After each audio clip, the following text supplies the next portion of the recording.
आज हम श्रील प्रभुपाद जी से वचित भगवद गीता यथा रूप में चौथा अध्याय 24 श्लोका से चर्चा करने की कोशिश करें। हम कल जो श्लोक का चर्चा कर रहे थे, असंगस्य मुक्तस्य ज्ञानावस्थित ज्ञानावस्थित चेतसा। ज्ञान के प्राप्ति से व्यक्ति कैसा भौतिक जीवन से मुक्त हो सकता है, इसके बारे में हम चर्चा करें। ज्ञान को प्राप्ति करना बहुत आवश्यक चीज है। ज्ञान का आरंभ कहां से शुरू होता है? अहम ब्रह्मास्मि, में ये शरीर नहीं हूं, आत्मा। यहाँ से सही ज्ञान का प्राप्त होता है। ब्रह्मार्पणम ब्रह्महावीर, ब्रह्माग्नौ ब्रह्मणाहुतम, ब्रह्मैव तेन गंतव्यम, ब्रह्म कर्म समाधिना।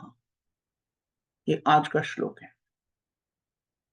यह है कृष्ण भावना। सर्वम कलौ इदम ब्रह्मा। बहुत सच में बोले तो भौतिक बोल के कुछ भी नहीं है, क्योंकि जो शक्ति शक्ति उत्पादक का केंद्र, उसमें कोई अंतर नहीं है।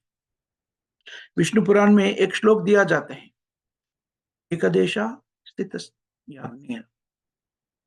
ज्योत्स्ना विस्तारी यथा पराश ब्रह्मणा शक्ति तदेदम अखिलम जगत। जगत का क्या है? अखिलम जगत जो प्रकट हुए सो है, जो प्रकट हुए भौतिक जगत हम बोलते हैं, वो तो भगवान कृष्ण का शक्ति है। किसका शक्ति? पर ब्रह्मांड, पर तत्व, सत्य का शक्ति। जैसा पूरा वातावरण कैसा रहते हैं, जैसा सूर्य रश्मि जैसा।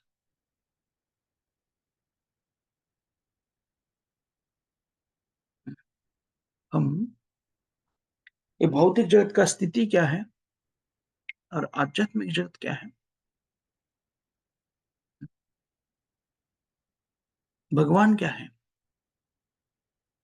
इसके बारे में हम भौतिक प्रकृति को अध्ययन करने से समझ जा सकते हैं। जैसा विष्णु पुराण में बताया, एकादेशा स्थितस्य स्थितस्य अग्नि। अग्नि एक जगह पर रहते हैं। एकादेशा स्थितस्य अग्नि ज्योतिष्ना विस्तारानी यथा। लेकिन उसका कांतिमय तेज जो रहते हैं, वो सब व्याप्ति हो जाते हैं। हम ये समझ सकते हैं। वैसे ही जैसा सूर्य गोल एक जगह पर है, आकाश में एक जगह पर सूर्य का गोल, उसका रश्मि, सूर्य रश्मि जो है, कांति जो है, वो सब जगह फैला जाता है। एको देशा स्थित अग्नि। अग्नि यानी कि या सूर्य रश्मि के बारे में हम बात कर रहे थे, वो एक जगह पर है। उसका तेज जो है सब जगह व्यापित है। जैसा सूर्य रश्मि पूरा जगत में प्रकट हो जाते हैं, हम हर दिन देखते हैं, लेकिन सूर्य गोल एक जगह पर है। ऐसा नहीं कि सूर्य गोल सब जगह पर जा रहे, लेकिन सूर्य रश्मि जा रहे सब, उसका तेज सब जगह पर जा रहे। वैसे ही अग्नि, अग्नि एक जगह पर उत्पन्न होते हैं और उसका तेज बहुत ही दूर तक व्यापित हो जाते हैं। उसका तेज और उसका कांति और उसका अ, गर्मी। अग्नि का दो शक्तियां हैं, दो शक्ति उत्पन्न करते हैं अग्नि।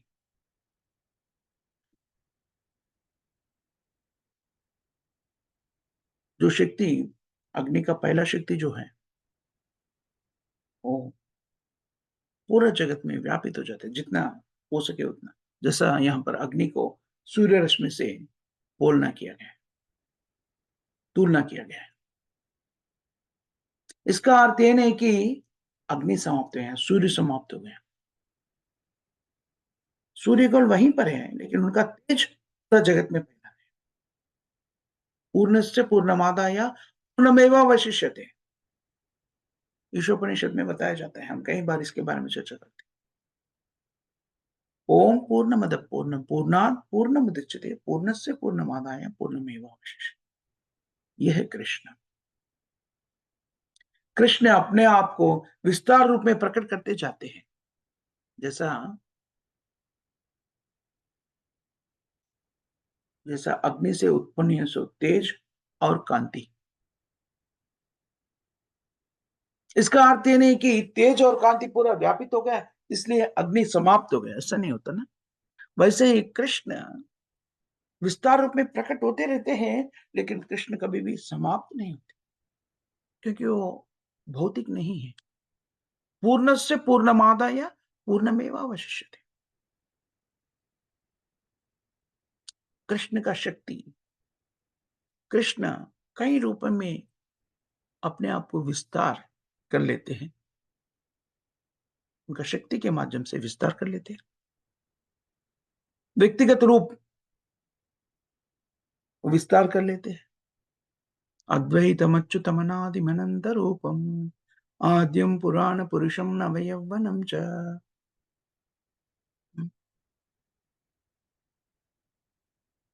कभी भी कृष्ण अंत नहीं होते। जो अंत होने का भाव जो है वो भौतिक है। कोई ऐसा बोलते हैं, अगर ब्रह्मांड पूरा जगत में व्यापित है, तो ब्रह्मांड एक जगह पर कैसा रहेगा, कहाँ है? ये मायावादी सिद्धांत, निराकारवादी कहते हैं सब जगह पर व्यापित है, तो एक जगह पर कैसा होगा?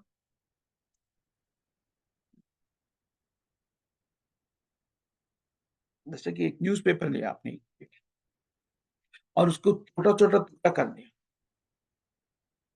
एंड वो सब जगह ऐसा फेंक दिया। तभी पहला जो ओरिजिनल न्यूज़पेपर था वो खत्म हो गया। कृष्ण वैसा नहीं है, क्योंकि कृष्ण सब जगह पर व्यापित है, तो कृष्ण ऐसा नहीं।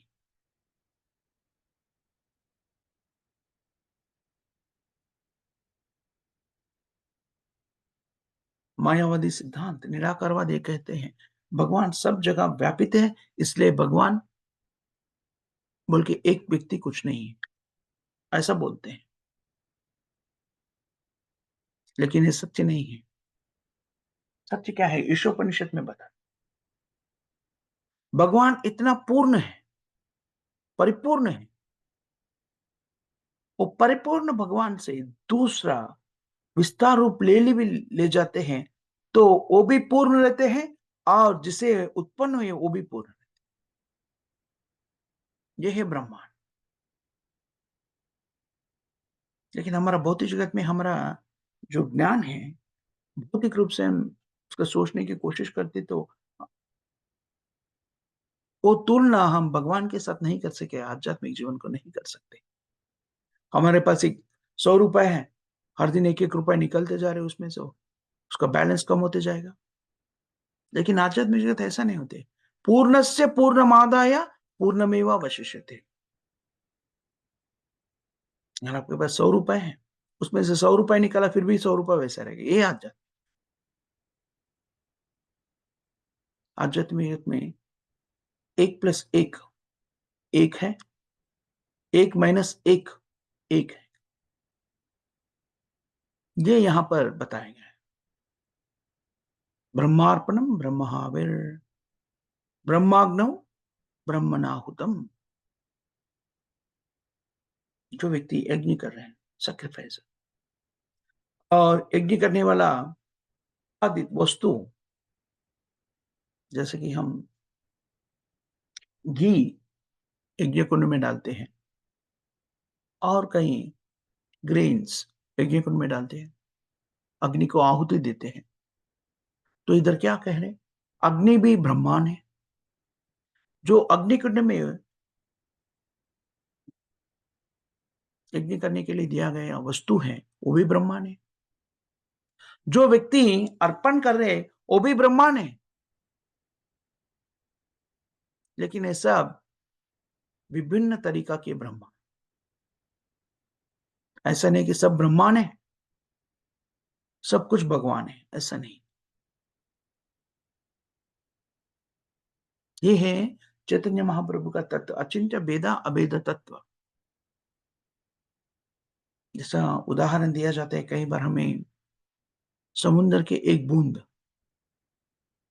समुद्र के एक बूंद में, जो समुद्र में जो रासायनिक वस्तुएं हैं, कंपोजिशन है, वही कंपोजिशन एक बूंद में भी रहते हैं। लेकिन एक बूंद समुद्र नहीं बनते। यह है वैष्णव सिद्धांत।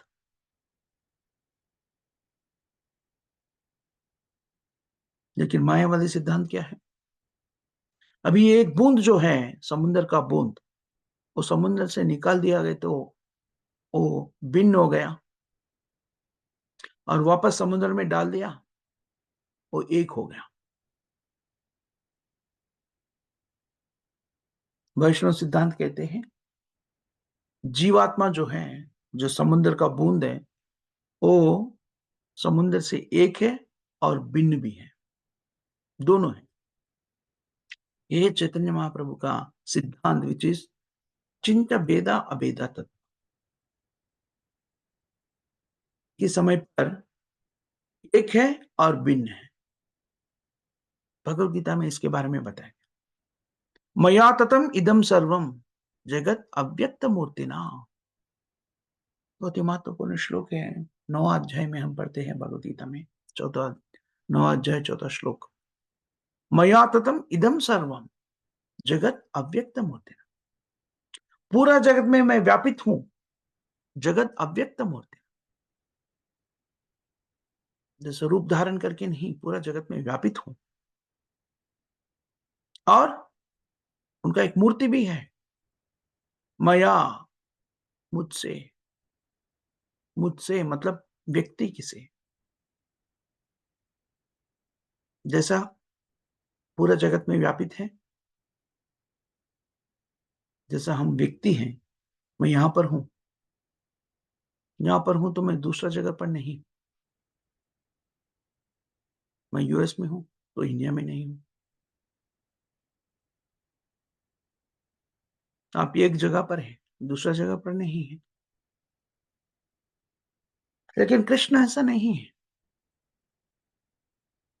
कृष्ण एक ही समय पर सब जगह पर रह सकते हैं। यही अंतर है जीवात्मा और भगवान कृष्ण में। कृष्ण भी व्यक्ति है, मैं भी एक व्यक्ति हूं। लेकिन कृष्ण कहां भी रह सकते हैं, सब जगह पर भी रह सकते हैं। फिर भी वो एक व्यक्ति रहते हैं। यह है कृष्ण, अखिलात्म भूत।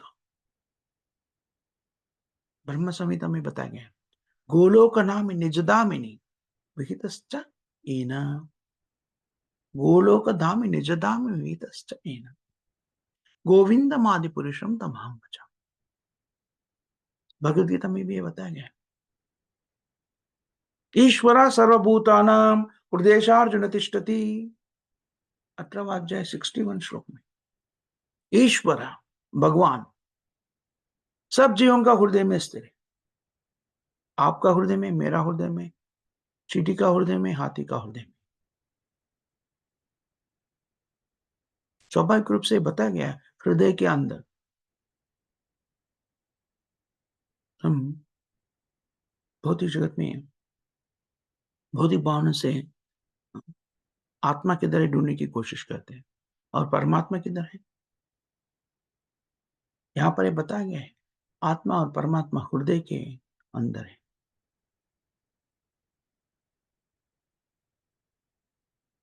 हमें पता है आत्मा तो हृदय में है, तब तक हृदय का स्पंदन होते रहते हैं, हम जीवित हैं, ये निर्धारित है। तभी भी हृदय का स्पंदन खत्म हो जाते हैं, सब कुछ खत्म हो जाते हैं। शास्त्र ही कहते हैं ईश्वरा सर्वभूतानां हृदयेषार्जुन तिष्ठति। हुँ, अभी मुझे हमें पता करना चाहिए कि आत्मा और परमात्मा किधर है? क्योंकि हम आत्मा को और परमात्मा को भौतिक रूप से देख नहीं पाते हैं, नहीं उसे ढूँढ नहीं पाते। इसका अर्थ ये नहीं कि आत्मा और परमात्मा है ही नहीं, ऐसा नहीं।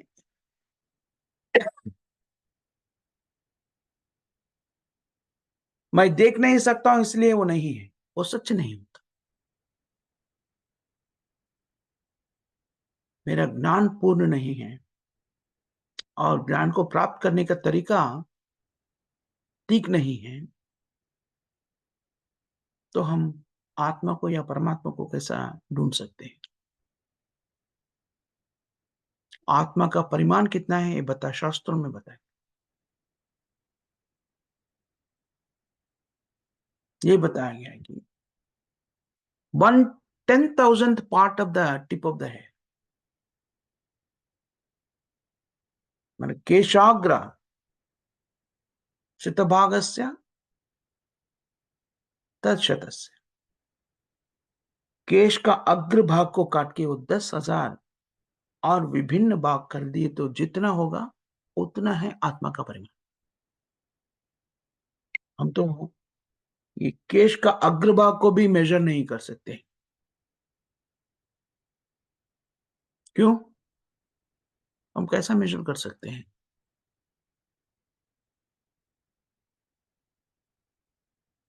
इसलिए हम कहते हैं कि आत्मा नहीं है, लेकिन आत्मा है। केशाग्र शतभागस्य शताद कल्पितस्य च जीवभागा सभी नेया।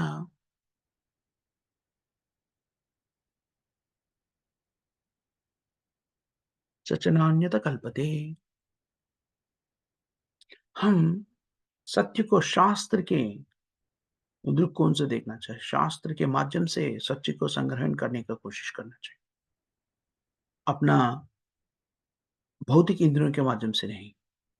भौतिक इंद्रियों माध्यम से या आँखों से देखने की कोशिश करें तो उसे कोई उम, लाभ नहीं होगा।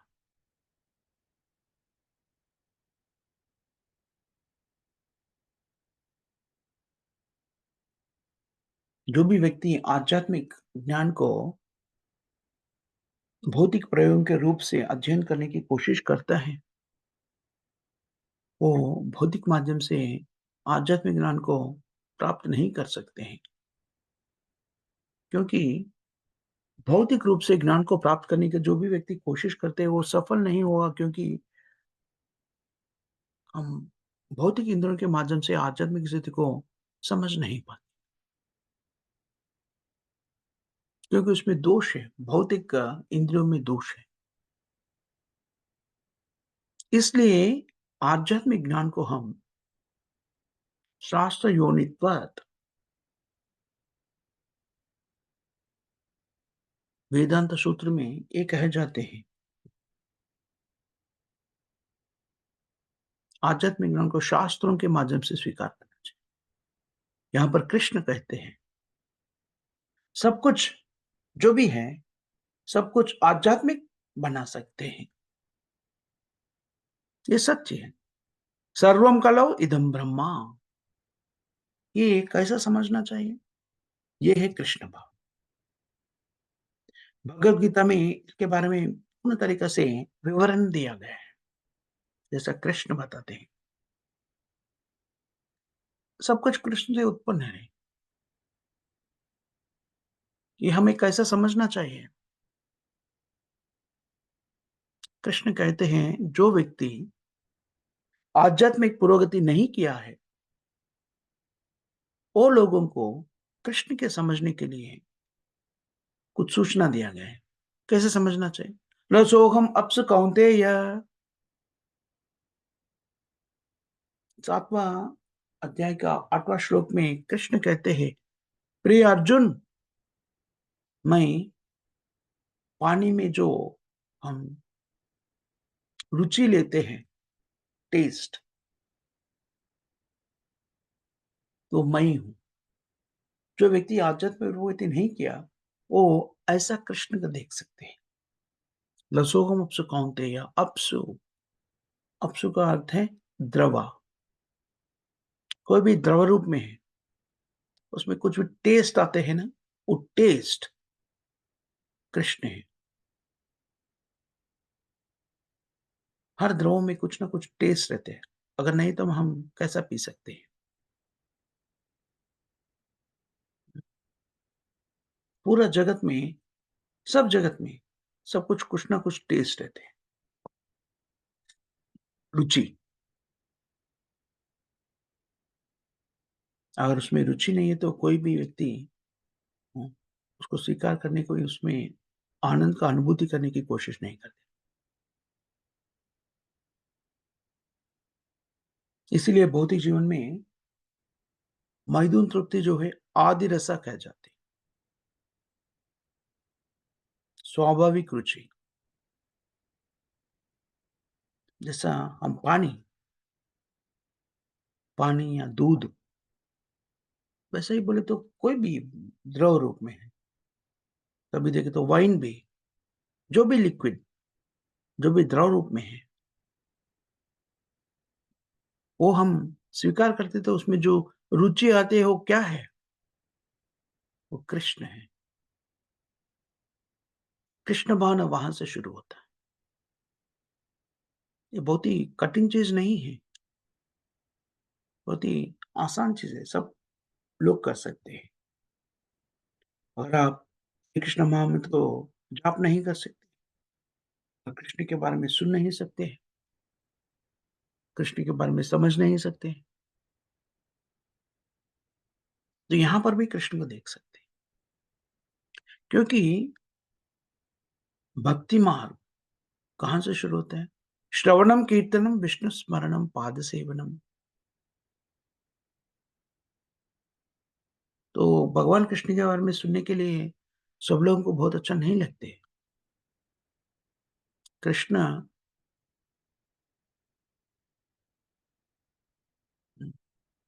रणभूमि में थे, कुरुक्षेत्र रणभूमि में, और कृष्ण यशोदा मैया का आंगन में खेल रहे थे।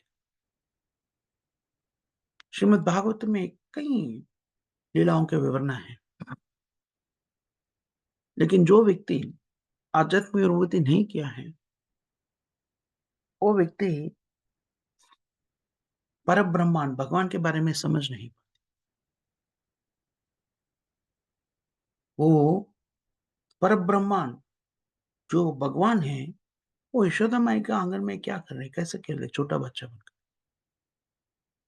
ये बहुत ही मुश्किल चीज है, सामान्य जन को ये अवगत करना उतना आसान नहीं है।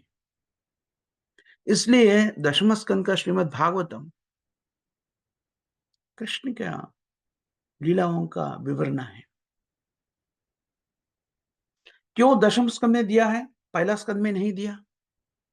क्योंकि आप कृष्ण के बारे में नहीं समझते हैं, तो कृष्ण का कार्यों को कैसे समझ आए? इसलिए वो दशम स्कंद में दिया। लेकिन जो व्यक्ति भक्त हैं, वो व्यक्ति समझ सकते हैं कृष्ण कौन है, कृष्ण का कार्य क्या है। कृष्ण और कृष्ण का कार्य में कोई अंतर नहीं है, वो परिपूर्ण है। अगर आप कृष्ण को नहीं समझ सकते तो कृष्ण इतना कृपालु है, वो स्वयं भौतिक जगत में प्रकट हो जाते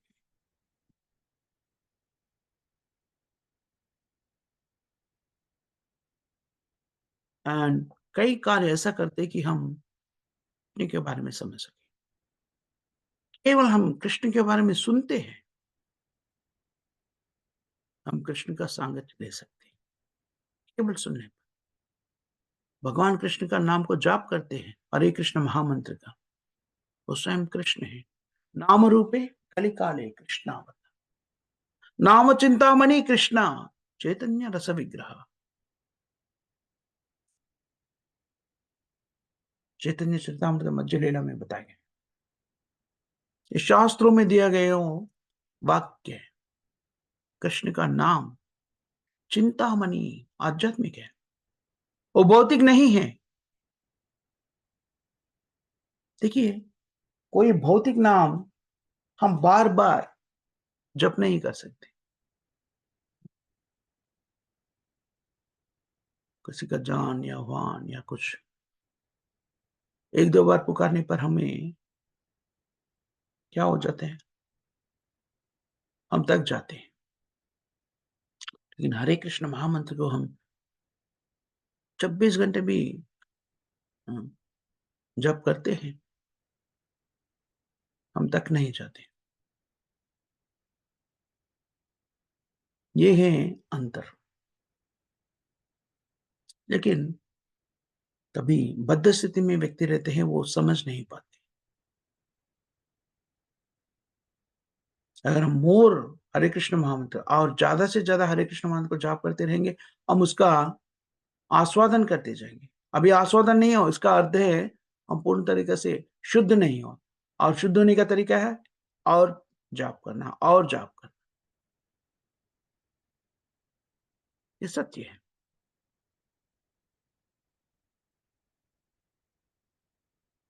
अगर कृष्ण का नाम में इतना आनंद नहीं है, तो आप देखिए, तभी प्रभुपाद जी ने यूरोप में और अमेरिका में इसके कृष्ण भावना को प्राप्त किया है। वहाँ का युवती-युवक स्वीकार किया, कैसा स्वीकार कर सकते हैं, और उसका पूर्ण तरीके से अपने जीवन में स्वीकार। अभी तो पूरा जगत में कृष्ण का नाम का जाप हो जाते हैं, श्रील प्रभुपाद जी की कृपा से। ये सत्य है। अभी देखिए, ये भूगोल में धरित्री पर 24 घंटे कहीं न कहीं कृष्ण का नाम जाप होते जा रहे हैं। ये कैसा हुआ? श्रील प्रभुपाद जी की कृपा से। हम देख सकते हैं, एक जगह पर रात हुआ, अभी अमेरिका में रात हो रहे हैं, लेकिन इंडिया में सुबह हो गया। और ऐसे ही दिन बीतते जा रहे हैं, इंडिया में बीतते जा रहे हैं। वो समय पर अभी दूसरा जगहों पे सुबह होते जा रहे हैं। सुबह होते ही मंगल आरती हो जाएगा। सब जगह पर, पूरा जगत में सब जगह पर कृष्ण भावना का मंदिर है।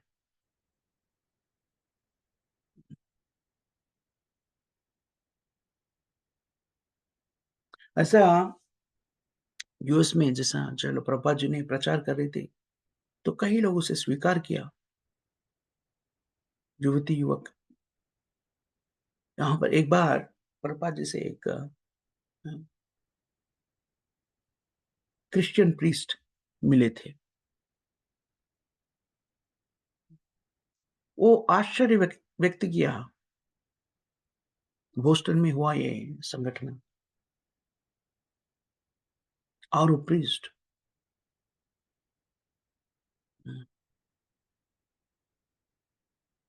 वो एक विवरणा दिया है। वो बोले थे, वो प्रीस्ट बोले थे, ये जो व्यक्ति है, ये युवती-युवक अभी हरे कृष्ण महामंत्र का जाप कर रहे हैं, वो सब तो हमारा चर्च का बच्चे थे। वो पहला चर्च के बारे में उसका कोई भी स्वीकार करने के लिए सिद्ध नहीं थे। वो बाइबल को स्वीकार नहीं कर रहे थे, चर्च के ऊपर चर्च नहीं आ रहे थे, उसका नियमों का पालन नहीं कर रहे थे।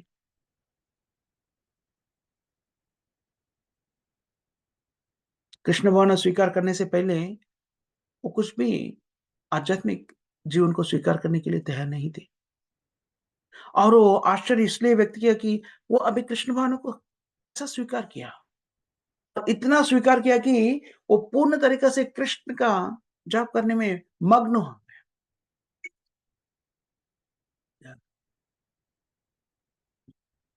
दे are mad after Krishna consciousness. ये सत्य है, कृष्ण और कृष्ण का नाम, उसमें कोई अंतर नहीं। भौतिक जगत में जो भी वस्तु है, उसका नाम है, उसमें अंतर है।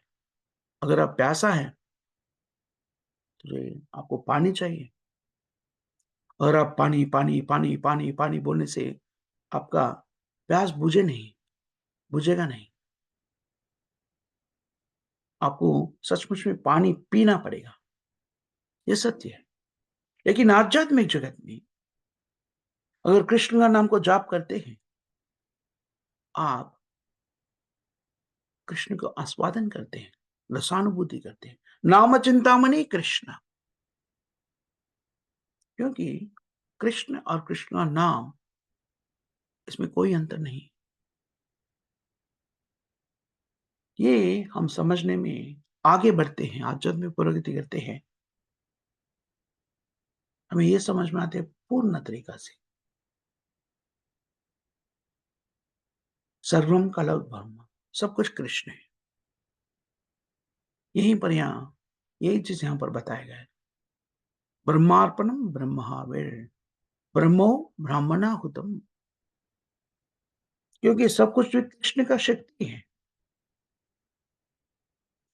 जैसे पहले हम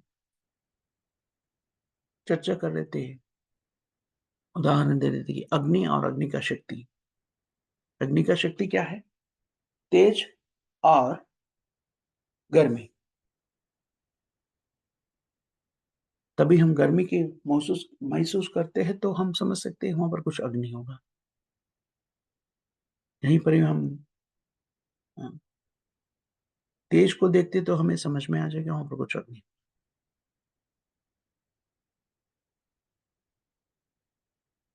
हम ये नहीं कह सकते गर्मी है और तेज भी है और कांति भी है। तेज भी है, गर्मी भी है, लेकिन अग्नि नहीं, वो हम नहीं कर सकते।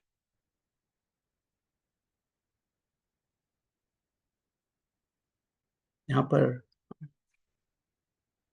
स्मोक रहते हैं ना, वहाँ पर अग्नि भी रहेगा।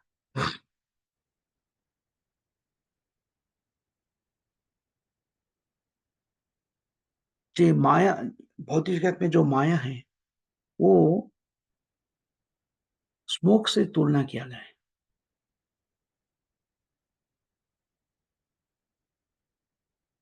लेकिन स्मोक में भी हम अग्नि को देख सकते हैं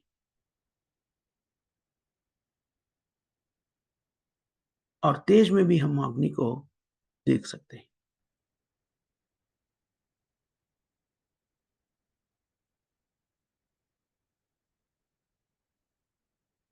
स्मोक, तेज और गर्मी, ये तीनों अग्नि से उत्पन्न होते हैं। जो व्यक्ति आत्मा को समझ जाते हैं,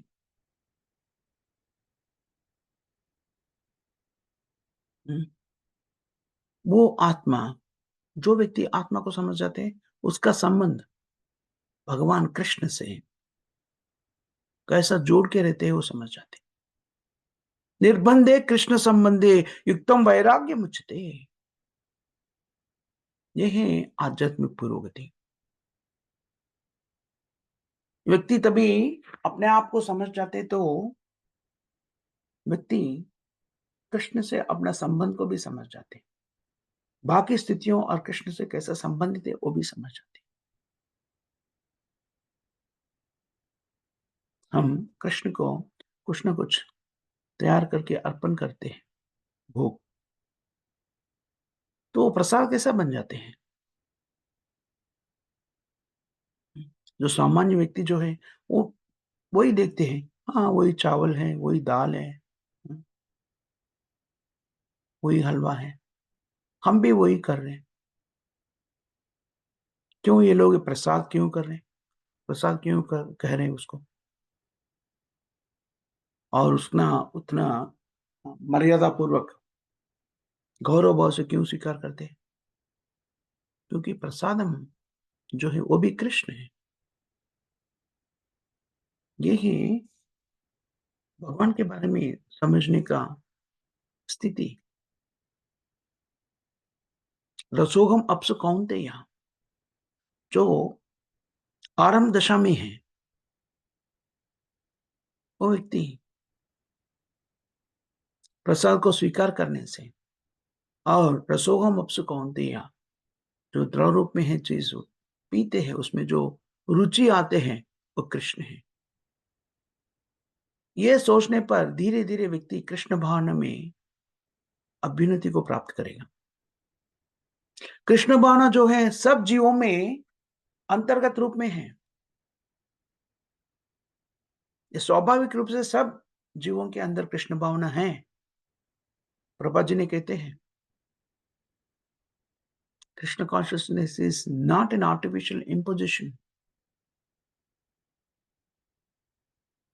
भौतिक रूप से, कृत्रिम रूप से कृष्ण भावना को अपने हृदय में डालने की कोशिश नहीं करें। हमारा हृदय में है। तो कैसा जागृत होगा?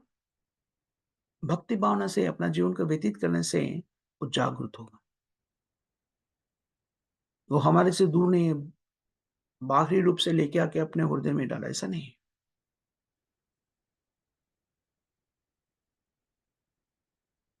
चैतन्य चरितामृत में बताए जाते हैं, नित्य सिद्धा कृष्ण भक्ति साध्या का गुण है, श्रवणादि शुद्ध चित्ते कार्य उदय है। साध्या अभ्यास करने से।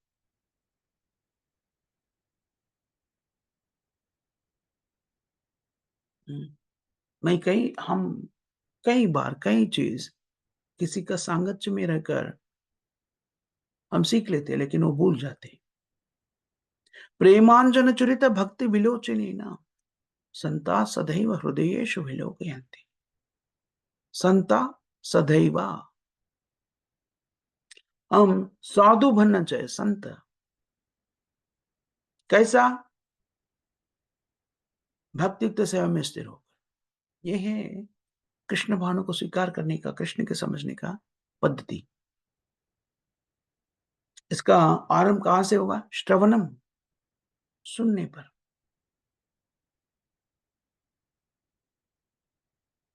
श्रील प्रभुपाद जी ने कृष्ण भावना मंदिर को इसलिए स्थापित किया कि लोग वहां पर आके कृष्ण के बारे में सुन सके। वो आरंभ है। वो सुनने से कोई भी नष्ट नहीं होगा। कोई भी लाभ होगा? क्यों नहीं? तो स्वीकार कीजिए। जो भी व्यक्ति कृष्ण भावना मंदिर में जाते हैं, वहां पर उनको लाभ ही लाभ होगा। वहां पर कुछ खर्चा करने का कोई आवश्यकता नहीं। तो लॉस कुछ नहीं है। वहां पर जाने पर कृष्ण के बारे में सुनते हैं। कृष्ण स्वयं उनके बारे में बात करें। हरे कृष्ण महामंत्र के सुनते हैं, हरे कृष्ण कृष्ण कृष्ण हरे हरे, हरे राम राम राम हरे हरे। इसलिए कृष्ण भावना को अपना जीवन में उतारना चाहिए। उसका उपयोग, उसका लब्धि को स्वीकार करना चाहिए। क्योंकि कृष्ण भावना स्वीकार करने से हम सबका उद्धार हो जाएगा। कृष्ण और कृष्ण का नाम, वैसे तो कोई भी चीज है भौतिक जगत में हम देखते हैं, सर्वम कलो इदम ब्रह्मा, वो कृष्ण है। सब कुछ कृष्ण का शक्ति है।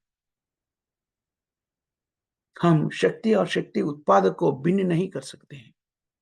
इसके बारे में कई बार हम चर्चा की है।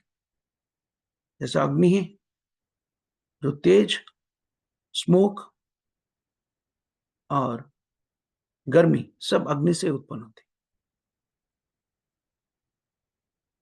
इसलिए वेदांत सूत्र ये कहे जाते हैं, जन्मादि से अतः। पहला सूत्र ये है कि अतः तो ब्रह्म जिज्ञासा। मानव शरीर में मानव जीवन पाने पे आत्मा, मानव जीवन क्यों दिया गया है? मानव जीवन का लक्ष्य क्या है? सत्य को समझना। परिपूर्ण शक्ति क्या है, इसका विचार कर। मानव जीवन कुत्ते जैसा, बिल्ली जैसा जीवन को व्यतीत करने के लिए नहीं किया गया है। हमारा मानव जीवन कभी मिलते? 80 लाख योनियों से जीवन को व्यतीत करने के बाद मानव जीवन मिलते हैं, मानव शरीर मिलते हैं। क्यों? मानव शरीर महान कह जाते हैं। क्यों? तभी आत्मा मानव शरीर को पाते हैं, वहीं शरीर पर वो भगवान कृष्ण के बारे में समझ सकते हैं। तभी हमें ये मानव शरीर, मानव जीवन मिलते हैं। लेकिन हम भगवान कृष्ण के बारे में नहीं समझते हैं, तो इसका अर्थ है हम स्वयं आत्महत्या कर रहे हैं।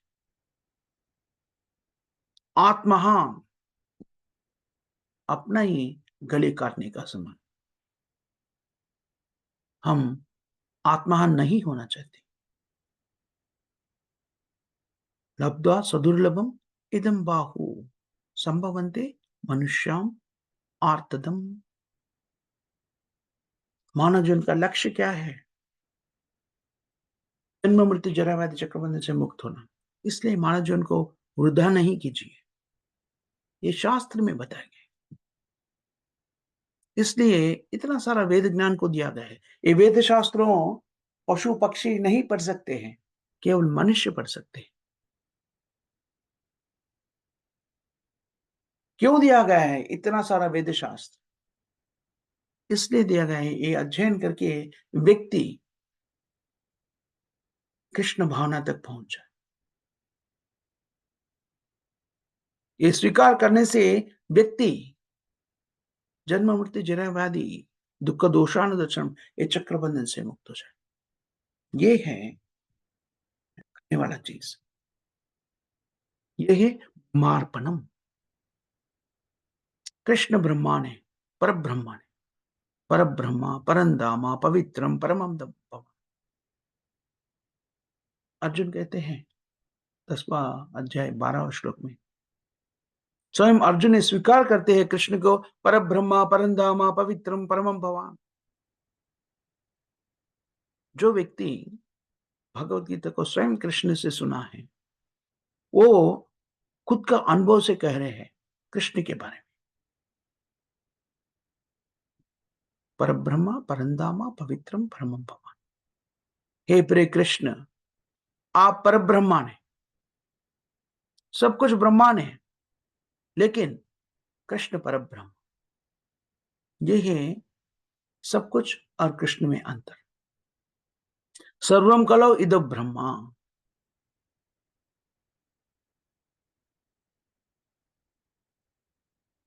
ठीक है, सब कुछ तो ब्रह्मांड है, लेकिन ये ब्रह्मांड आध्यात्मिकता किधर से उत्पन्न हो रहा है? पर ब्रह्मांड से उत्पन्न हो रहा है। जन्मादि से था। ब्रह्मांड जो है वो भी पर ब्रह्मांड से उत्पन्न है। ब्राह्मणोहन प्रतिष्ठा। सब कुछ जो भी उत्पन्न हो रहे हैं वो पर ब्रह्मा। इसलिए उसे परमधामा, धामा का अर्थ है स्थल, जो प्लेटफॉर्म। हम ये दरिद्र के उपरितल पर अपना पाँव रखते हैं, उसके ऊपर हम खड़े होते हैं। वैसे ही हम्म, सबके लिए कुछ स्थावर होना जरूरी है। जैसा तेज किधर से आ रहे हैं?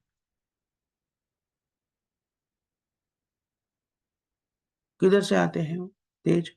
अग्नि से आते हैं। दीप से हम देखते हैं तेज आ रहे हैं। अगर जीप दीप बुझ जाए तो वहां पर कोई कांति नहीं रहे। अगर ब्रह्म ज्योति है वो किधर से आ रहे हैं?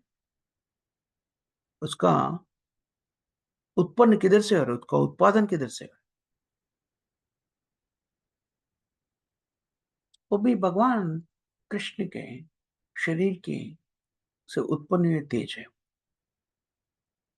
वो ये इम्पर्सनल ब्रह्म ज्योति, निराकार ब्रह्म ज्योति, वो पूर्ण नहीं है। ब्रह्मेति परमात्मेति भगवान इति शब्दयते। वदन्ति तत्तत्विदः सम्यक् ज्ञानम् अद्वयम्। ब्रह्मेति परमात्मेति भगवान इति शब्दयते। ब्रह्म सत्य एक है। उसे आप ब्रह्मांड कहिए, परब्रह्मांड कहिए या भगवान।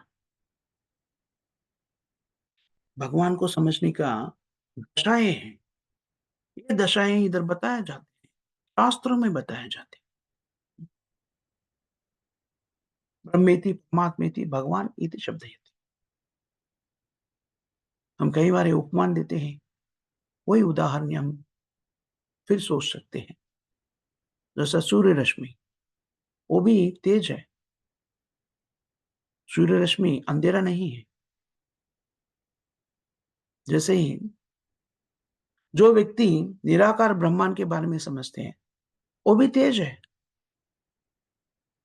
जो व्यक्ति परमात्मा के बारे में समझ सकते हैं, ईश्वरा सर्वभूतानां, उसे योगी कहते हैं। योगी परमात्मा के ऊपर अपना ध्यान मग्न करते हैं। ध्यानावस्थितात् गतेन मनसा पश्यन्ति याम योगिना। योगियों का कार्य क्या होते हैं?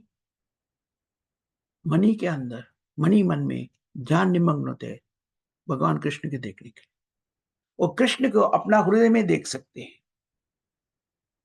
और ज्ञानी वो लोग निराकार ब्रह्मांड को, ब्रह्म ज्योति को नहीं।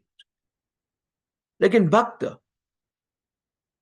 वो ब्रह्म ज्योति और परमात्मा का आधारभूत जो है, वो भगवान इस स्वयं सेवा में उपस्थित हो जाते।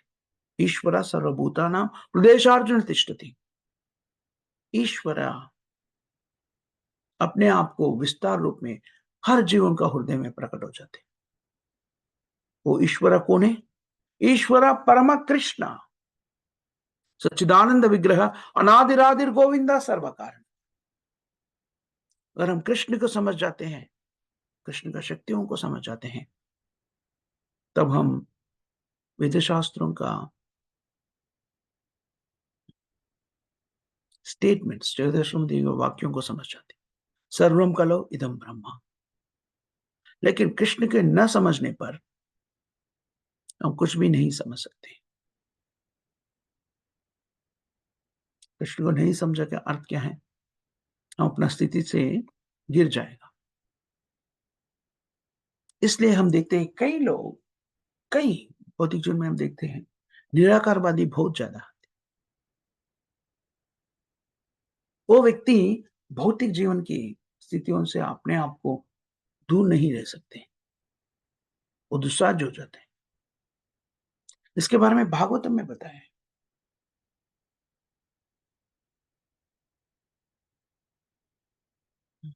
येन्ये रवीन्द्रक्ष विमुक्त मानिना त्वय्यास्ता भवेत् अविशुद्ध बुद्धये, अविशुद्ध बुद्धये। वो व्यक्ति भगवान कृष्ण के नेग्लेक्ट करते हैं, उसके बारे में नहीं सोचते हैं, उसके बारे में आराधना नहीं करते हैं। अरविंदाक्ष, अरविंद अक्ष, अक्ष का है अर्थ है आंखें। अरविंद का अर्थ है कमल। कमलाक्ष, अरविंद अक्ष, कमल नयन कृष्ण रविंदाक्षे। एन्ये रविंदाक्ष तव्यासाद भवेद।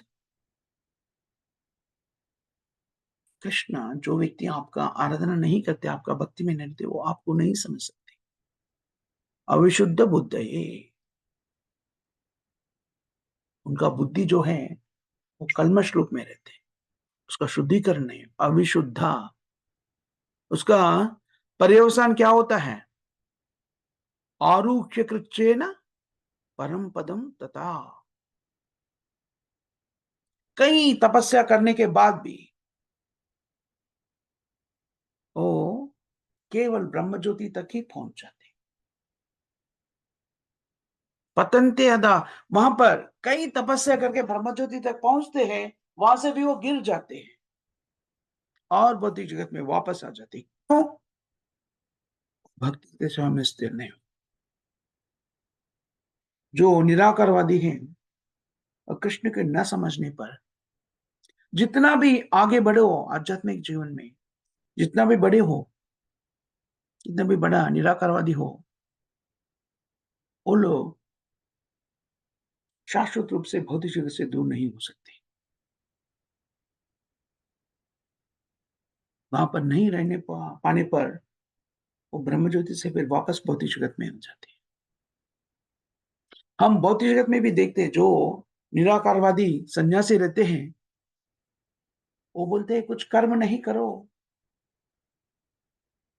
खुद भगवान है वगैरह-वगैरह बोलते हैं, लेकिन वो संन्यास आश्रम लेके सब कुछ छोड़ देते हैं, भौतिक जीवन को छोड़ देते हैं। फिर वापस हॉस्पिटल्स बनाते हैं, स्कूल्स बनाते हैं, कॉलेज क्यों कर रहे हैं सब? आपका सिद्धांत के अनुसार तो ये सब कुछ तो मिथ्या है। खुद भगवान बनेगा, कुछ करने का ज़रूरत नहीं है। इसलिए आप संन्यास लिया, फिर वापस आके कॉलेज क्यों बना रहे? स्कूल्स क्यों बना रहे? हॉस्पिटल्स क्यों बना रहे? क्योंकि जो निराकरवादी जो है वो बोलते हैं, भौतिक जगत मिथ्या है, असत्य है। अगर भौतिक जगत असत्य है, मिथ्या है, फिर ये मिथ्या जगत की स्थिति पर क्यों आए हैं? हॉस्पिटल, स्कूल्स ये क्यों बना रहे हैं? इसका अर्थ क्या है? आरुह्य कृच्छ्रेण परम पदम पतन्ते अधो न द्रुता युष्मोत अनुग्रहाय। अगर श्रील प्रभुपाद जी ने एक उदाहरण देते हैं, अगर हम आकाश में उड़ जाते हैं, जितना भी ऊपर जाए, हम एरोप्लेन लेके ऊपर जाते हैं, जितना भी ऊपर जाए, फिर भी वो स्थिर होने के लिए पृथ्वी पर आना ही पड़ते हैं। क्योंकि आकाश में चलने से विमान को रहने के स्थल नहीं मिल रहे, वो स्थिर नहीं रह सकते, इसलिए वो वापस धरती पर आ जाते हैं।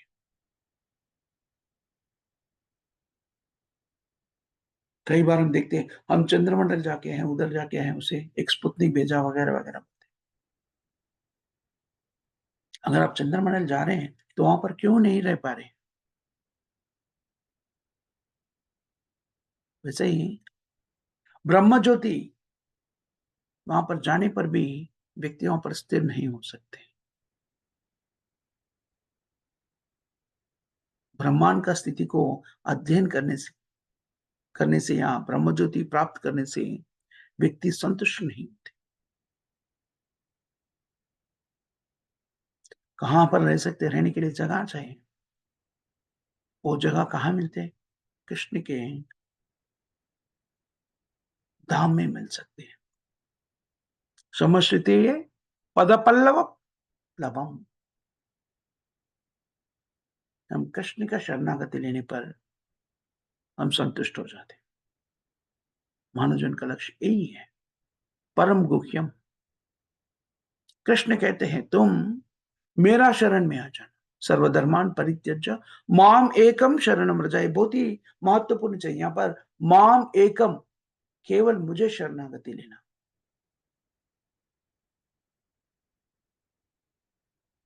यह है कृष्ण का सूचना, कृष्ण का संदेश है, कृष्ण का आदेश है।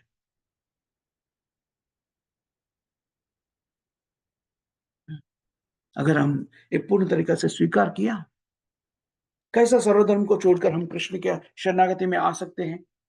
जैसा हम भौतिक जीवन को व्यतीत कर रहे हैं आधुनिक काल में, जैसा पूर्ण तरीका से कृष्ण भावना में स्थिर होकर कृष्ण का शरणागति लेने का तरीका क्या है?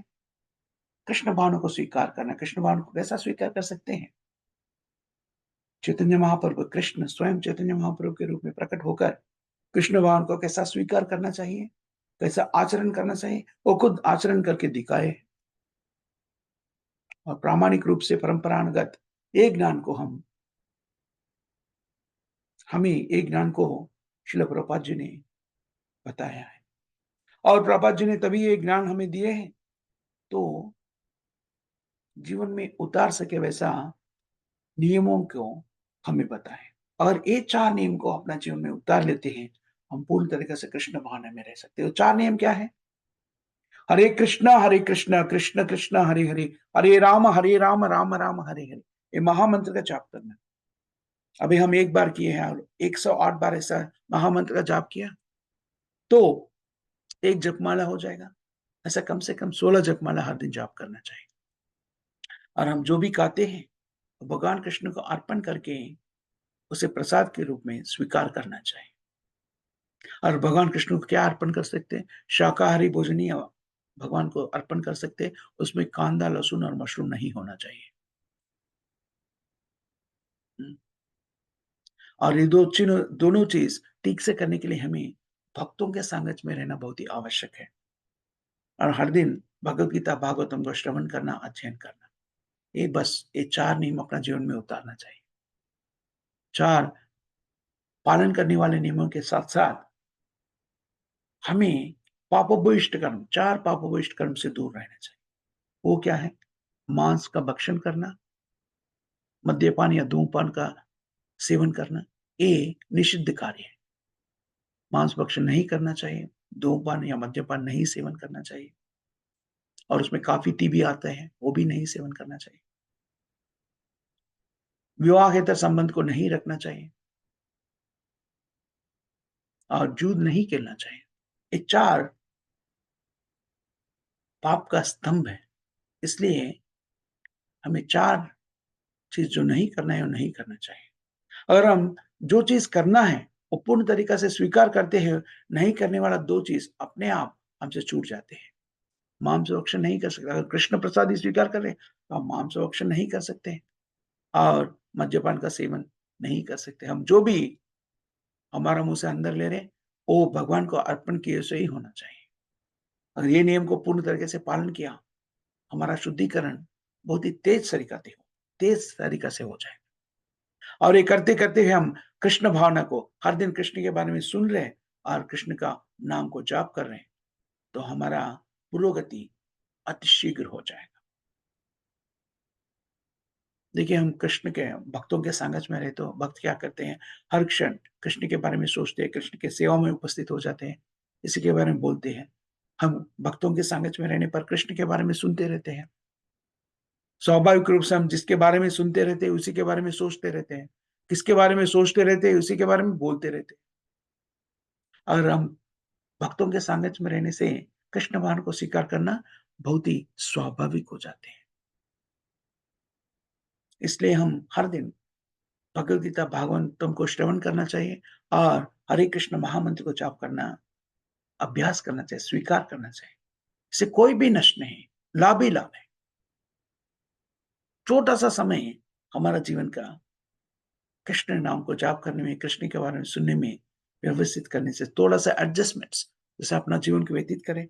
ऐसा नहीं बोले कृष्ण भगवान की कुछ खाना ही छोड़ दो, नहीं, आप खा सकते हैं लेकिन भगवान को अर्पण किए सो शाकाहारी भोजन, उसमें कांदा, लहसुन और मशरूम नहीं होना चाहिए, बस उतना ही। सो थोड़ा-सा एडजस्टमेंट से अपना जीवन को व्यतीत करने में हम पूर्ण तरीक़े से भौतिक जीवन से मुक्त हो, जन्म मृत्यु जरा व्याधि चक्रबंधन से मुक्त होते हैं। इतना महोत्कृष्ट भावना है कृष्ण भावना। इसलिए आप कृष्ण भावना को स्वीकार करने से कोई भी हिचकिचा नहीं करिए। पूर्ण तरीके से कृष्ण भावना स्वीकार करिए। कृष्ण भावना को अपने जीवन में उतारने के लिए अपना दैनंदिन जीवन के कार्यों को छोड़ने का कोई भी आवश्यकता नहीं। निर्बंधे कृष्ण संबंधे जो भी आप कार्य करते हैं, वही कार्य करते रहिए, लेकिन कृष्ण भावना से कीजिए। बस ये स्वीकार करने से हमारा जीवन पूर्ण तरीके से उद्धार हो जाएगा। यही आज का श्लोक का तात्पर्य माना जा सकता है। यहाँ पर हम समाप्त करेंगे। माताजी, संत प्रभु जी, किसी को कोई प्रश्न या टिप्पणी या करेक्शंस ऐसा कुछ है?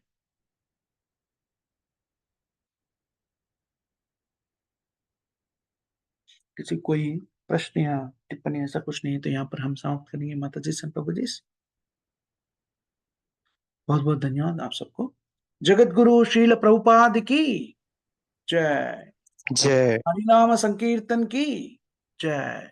जय नामाचार्य हरिदास ठाकुर की जय। जय जय अमवैत भक्त वृंद की जय। जय जय उत्तरा श्रीमद् भागवतम की जय। जय जय प्रभुपाद की जय। जय बहुत बहुत जय धन्यवाद माता जी, संत प्रभु जी, श्रील प्रभुपाद जी के ग्रंथों से हम चर्चा करने के मौका दिया आप सब लोग ने।